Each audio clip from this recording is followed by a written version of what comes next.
Welcome to केमक्विस्ट। क्या हाल है? उम्मीद करता हूँ सब फिट होंगे। आज हम रिलेटिव एटॉमिक मास से रिलेटेड बातें करेंगे। इससे पिछली वीडियो में हमने स्टोइचियोमेट्री से रिलेटेड बातें की थी, इसके कंसेप्ट को पढ़ा था, डिटेल में पढ़ा था। इसके अलावा इसके इंपॉर्टेंस एंड इसके जो कंडीशंस थे, इसके अलावा एक एग्जांपल भी किया था इसके ऊपर। आज हम रिलेटिव एटॉमिक मास पढ़ेंगे। रिलेटिव एटॉमिक मास के साथ साथ हम पढ़ेंगे कि हम कार्बन 12 को क्यों एज स्टैंडर्ड लेते हैं। उससे पहले ऑक्सीजन 16 था, ऑक्सीजन 16 को क्यों लिया था। उससे पहले हाइड्रोजन 1 था, हाइड्रोजन को हमने क्यों लिया था। और उसके बाद ऑक्सीजन को क्यों लिया है, कार्बन को क्यों लिया है। ये सब हम वन बाय वन डिटेल में डिस्कस करेंगे। चलो पढ़ते हैं। सबसे पहले relative atomic mass. Relative atomic mass क्या है, इसको सबसे पहले डिफाइन करते हैं। डिफाइन करेंगे हम simple, the mass of one atom of an element is compared with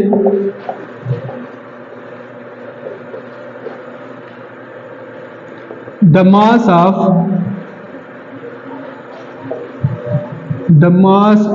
1/12 of carbon 12। ठीक है जी। हमने क्या करना है, हमने एक एटम के मास को कंपेयर करना है। किस चीज के साथ कंपेयर करेंगे? कार्बन 12 के 12वें हिस्से के साथ हम क्या करेंगे, कंपेयर करेंगे। ठीक है जी। सिंपल डिफिनेशन मैंने लिखा है, the mass of one atom of an element is compared with the mass of carbon 12। इसको समझते हैं कि बेसिकली मैंने जो लिखा है क्या लिखा है। ठीक है जी। देखिए आप लोगों को पता है कि कार्बन 12, ठीक है जी, कार्बन के डिफरेंट आइसोटोप्स है। कार्बन 12 है, कार्बन 13 है, कार्बन 14 है। ठीक है जी। हमने कौन सा वाला लेना है? कार्बन 12। कार्बन 12 से मुराद है कि इसका जो एटॉमिक नंबर है, एटॉमिक नंबर से मुराद नंबर ऑफ प्रोटॉन्स जो है, ठीक है जी, एंड वो हमारे पास क्या है? 6। नंबर ऑफ प्रोटॉन क्या है? Number of protons that is equal to 6। ठीक है जी। एंड जो हमारे पास एटॉमिक मास है, एटॉमिक मास में हम क्या बोलते हैं? Number of proton plus number of electron. ठीक है जी।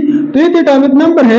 एटॉमिक मास में हमारे पास क्या है? एटॉमिक मास में हम पढ़ते हैं number of proton plus number of neutron.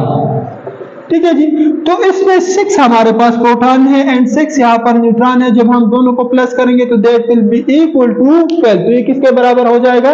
12 के बराबर होगा। तो कार्बन 12 से मुराद है कि इसका जो एटॉमिक मास है, एटॉमिक मास इज बेसिकली हमारे पास क्या है? 12। इसका एटॉमिक मास क्या है? हमारे पास है 12। ठीक है जी। कार्बन 12 से मुराद क्या है?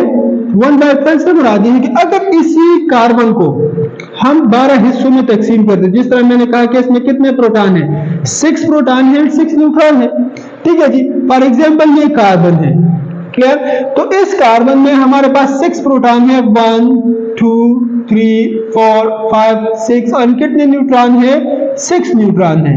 ठीक है जी। तो मतलब एक कार्बन एटम जो है वो इन चीजों से बना है। प्रोटॉन एंड न्यूट्रॉन दोनों का मास तकरीबन सेम है, थोड़ा सा स्लाइटली फर्क है, लेकिन दोनों का अप्रोक्सीमेटली सेम है। ठीक है जी। तो हम कंसीडर करेंगे यहाँ पर 12 प्रोटॉन है। इस न्यूट्रॉन को भी हम सपोज कंसीडर करते हैं कि यहाँ पर कितने? 12 प्रोटॉन है। ठीक है जी। तो मतलब एक प्रोटॉन से मुराद क्या है? 12वां हिस्सा। कार्बन के 12वें हिस्से से मुराद क्या है? एक प्रोटॉन। ठीक है जी। अब इसमें एग्जांपल करते हैं। देखिए जी, फॉर एग्जांपल मेरे पास क्या है? हाइड्रोजन है। हाइड्रोजन का एटॉमिक नंबर क्या है? 1 है। ठीक है। अब देखिए, अगर हम यहां पर ले फॉर एग्जांपल कार्बन 12 का 12वां हिस्सा, ठीक है जी, एंड यहां पर हम ले क्या चीज? फॉर एग्जांपल हाइड्रोजन लेते हैं। तो यहां पर हम ले हाइड्रोजन का मैंने एक ही एटम यहां पर पुट किया है। ठीक है जी। अब एक एटम यहां पर लिया है, यहां से मैं एक हिस्सा यहां पर उठाऊंगा। तो यहां पर कितने हैं? मैंने कहा कि 12वें हिस्से से मुराद क्या है? प्रोटॉन। फॉर एग्जांपल एक प्रोटॉन मैंने यहां पर रख दिया, तो ये वाला बैलेंस क्या है? ये इक्वल है। अब ये वाला क्या है? इक्वल। तो यहां पर कितने हिस्से हैं कार्बन 12 के? कार्बन 12 के 12वें के एक ही हिस्सा है। तो हम कहेंगे कि इस हाइड्रोजन का एटॉमिक नंबर हमारे पास क्या है? रिलेटिव एटॉमिक मास हमारे पास क्या है 1 है।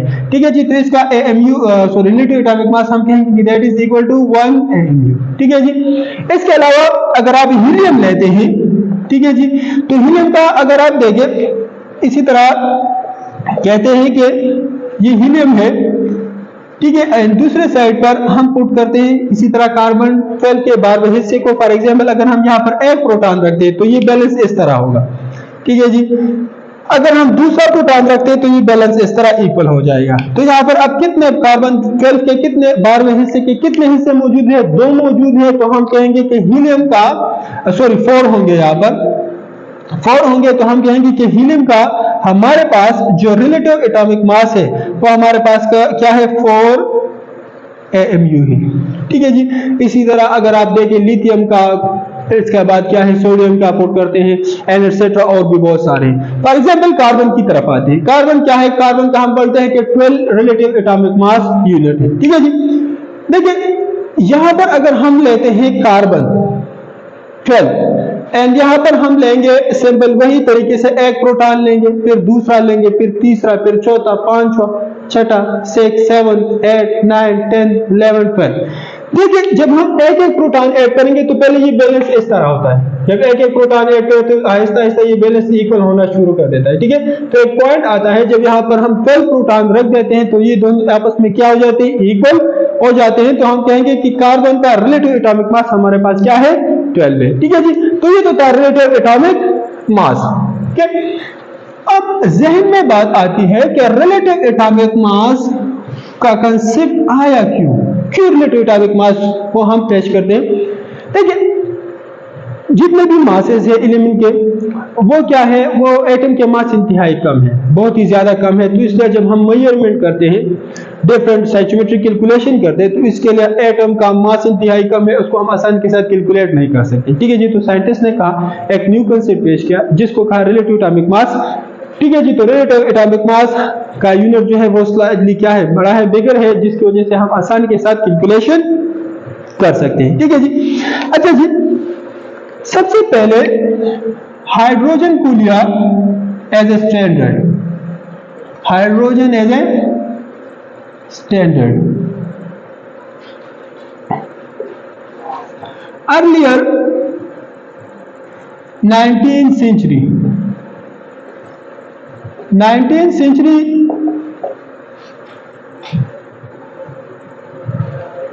के पहले में अर्लियर में क्या हुआ था, हाइड्रोजन को लिया था एज ए स्टैंडर्ड। मतलब जिस तरह मैंने कार्बन 12 को लिया एज ए स्टैंडर्ड, ठीक है, तो पहले जमाने में क्या था, हाइड्रोजन को लिया था एज ए स्टैंडर्ड। हाइड्रोजन को क्यों एज ए स्टैंडर्ड लिया था? फर्स्ट पॉइंट इसमें यह है कि हाइड्रोजन क्या था, हाइड्रोजन था लाइटेस्ट, क्या था, लाइटेस्ट था। ठीक है, एंड सेकंड ये है कि इसका जो मास था वो मास क्या था 1, इंतहाई स्मॉल था, मास 1 था। इसी वजह से इसको सबसे पहले क्या किया था, हाइड्रोजन को एज ए स्टैंडर्ड लिया था। हाइड्रोजन को क्यों चेंज किया गया?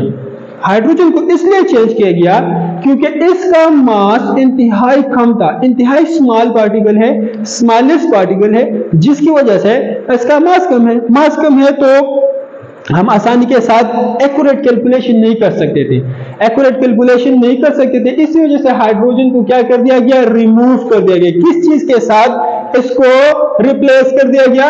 ऑक्सीजन के साथ रिप्लेस कर दिया गया।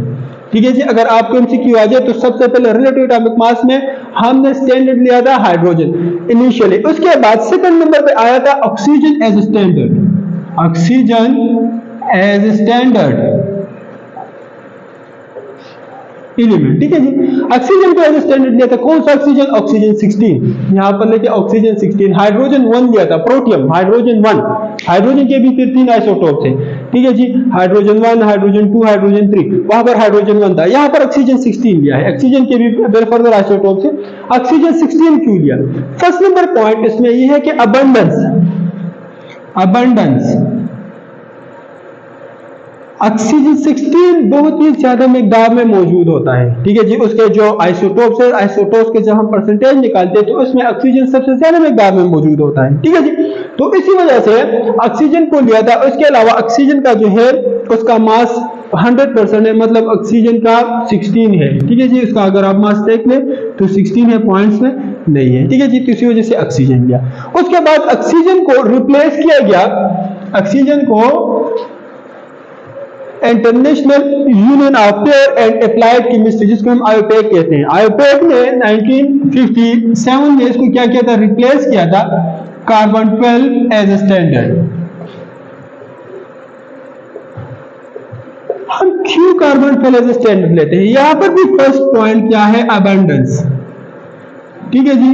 देखिए पहले भी मैंने कहा कि कार्बन के 3 आइसोटोप्स है, कार्बन 12 है, कार्बन 13 है, कार्बन 14 है।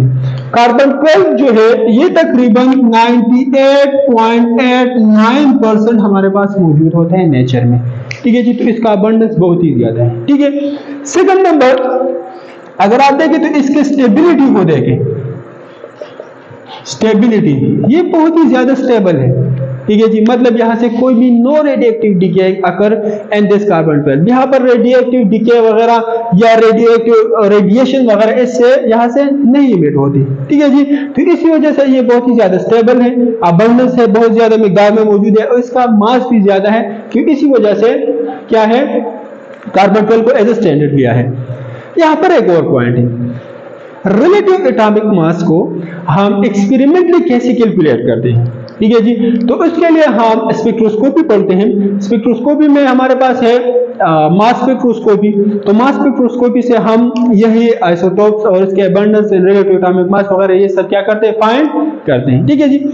यहां पर एक और पॉइंट है, अगर रिलेटिव एटॉमिक मास से रिलेटेड आप लोगों का जो भी क्वेश्चन है तो आप कमेंट सेक्शन में जरूर बताएं, इंशाल्लाह कोशिश करेंगे कि उसको क्लियर करें। अब यहां पर एक और पॉइंट है, रिलेशन बिटवीन AMU एंड क्या है दूसरा, ग्रेन। AMU एंड ग्रेन, इन दोनों का रिलेशन क्या है, ठीक है जी। हम पढ़ते हैं, अक्सर आप लोगों ने सुना होगा कि 1 AMU हमारे पास इक्वल है 1.66 into 10⁻24 ग्राम एटसेट्रा, इसके इक्वल है, ठीक है जी। इसके इक्वल है, किस तरह इसके इक्वल है, इसको हम कैलकुलेट करते हैं। अक्सर इसके बारे में पूछा जाता है। देखिए 1 मोल कार्बन 12 की बात करते हैं। 1 मोल कार्बन 12 कितने मास के बराबर है, 12 ग्राम के बराबर, ये तो हमें पता है, ठीक है जी। और ये भी हमें पता है कि मास ऑफ कार्बन 12, अगर इस तरह हम लिखें कि मास ऑफ कार्बन 12 क्या है, 12 ग्राम के बराबर है। एंड अगर इसको इन टर्म ऑफ हम लिखे एटम्स में, तो हम लिखेंगे कि 1 मोल ऑफ कार्बन 12 कितने के बराबर है, 6.023 × 10⁻23 एटम्स ऑफ कार्बन 12। मतलब ये कि एक मोल में इतने कार्बन 12 के एटम मौजूद है, इसका मास क्या है, ये है। इसको सपोज कंसीडर करते हैं इक्वेशन 1 है, इसको सपोज कंसीडर करते हैं इक्वेशन 2 है, ठीक है जी। दोनों का लेफ्ट हैंड साइड इक्वल है, तो ये दोनों भी आपस में इक्वल हो जाएंगे। तो हम ये इस तरह लिख सकते हैं कि 6.023 × 10⁻23 एटम्स ऑफ कार्बन 12 ये इक्वल है 12 ग्राम के बराबर है, ठीक है जी। अब ये इक्वल है, हमने क्या करना है, एक एटम का मास फाइंड करना है, ठीक है जी। तो यहां पर देखिए ये इतने एटम्स है, मैंने एक एटम का फाइंड करना है, तो मैं इस तरह लिख सकता हूं 1 atom of carbon 12 is equal to 12 gram. ये वाला जो वैल्यू है दोनों साइड पे हम क्या करेंगे, डिवाइड करेंगे, तो इस साइड वाला कैंसिल हो जाएगा, इस साइड पर आ जाएगा 6.023 × 10⁻23, ठीक है जी। अब इसको जब हम कैलकुलेट करेंगे तो 1 एटम ऑफ कार्बन 12 ये इक्वल होगा हमारे पास 1.99 × 10⁻23 ग्राम के बराबर होगा, ठीक है जी, इतने के बराबर होगा। यहां पर है 1 एटम ऑफ कार्बन 12 क्या है हमारे पास, इतने के बराबर है। अच्छा जी, उसके बाद क्या है, हमें पता है कि रिलेटिव एटॉमिक मास को हम जब पढ़ते तो हम पढ़ते थे, सब्र करें यहाँ पर जगह नहीं है, यहाँ पर लिखते हैं, अगर ये आप लोगों ने नोट किया है तो यहाँ पर लिखे 1 AMU हमारे पास इक्वल है 1/12 ऑफ कार्बन 12, ठीक है जी, इसके बराबर है। क्लियर? अच्छा जी, अब देखिए ये वैल्यू 1 एटम ऑफ कार्बन 12 कितने के बराबर है, कितने के बराबर है, ठीक है जी। तो ये वाला इक्वेशन अगर मैं कंसीडर करूं 3 और ये कंसीडर करूं 4, तो आप ऐसा करें कि 3 वाले इक्वेशन को 4 या value of this put in this, यहां पर जब हम पुट करेंगे तो हम कहेंगे कि 1 AMU इक्वल है, ये वैल्यू यहां पर आ जाएगी 1.99 into 10 raised to the power -23 divided by 12 ग्राम आ जाएगा। जब हम इसको कैलकुलेट करते हैं तो हमारे पास आ जाएगा 0.166 into 10 raised to the power -23 ग्राम आ जाएगा, ठीक है जी। जब यहां पर हम फर्दर कैलकुलेट करेंगे तो लास्ट में ये आ जाएगा 1 AMU is equal to 1.66, इस पॉइंट को इस साइड पे लेके आएंगे 1 पॉइंट, तो यहाँ पर -24 ग्राम बन जाएगी। तो हम कहेंगे कि 1 AMU कितने के बराबर है, 1.66 into 10 raised to the power 24 के बराबर, अगर आपने किलोग्राम में कन्वर्ट करना है, ठीक है जी। किलोग्राम में कन्वर्ट करेंगे तो सिंपल इसके साथ 1.66 के साथ 10 raised to the power -24 के साथ 10 raised to the power -3 multiply करेंगे, मल्टीप्लाई करने के बाद इक्वल आ जाएगा 1.66 into 10 raised to the power -27 kilogram के बराबर आ जाएगा, ठीक है जी। ये तो हमारे पास रिलेटिव एटॉमिक मास से रिलेटेड बातें। अगर रिलेटिव एटॉमिक मास वाले टॉपिक में कोई भी क्वेश्चन है तो आप कमेंट सेक्शन में बताएं, इंशाल्लाह जरूर उसका आंसर करेंगे। इसके अलावा अगर आपको ये चैनल, ये वीडियो, हमारे जो भी कंसेप्ट अगर आपको पसंद आते हैं तो काइंडली इसको ज्यादा से ज्यादा शेयर करें, वीडियो को लाइक करें, चैनल को सब्सक्राइब करें। इंशाल्लाह मिलेंगे नेक्स्ट वीडियो में नेक्स्ट कंसेप्ट के साथ, तब तक के लिए इजाजत दीजिए। अल्लाह हाफिज़, थैंक यू वेरी मच।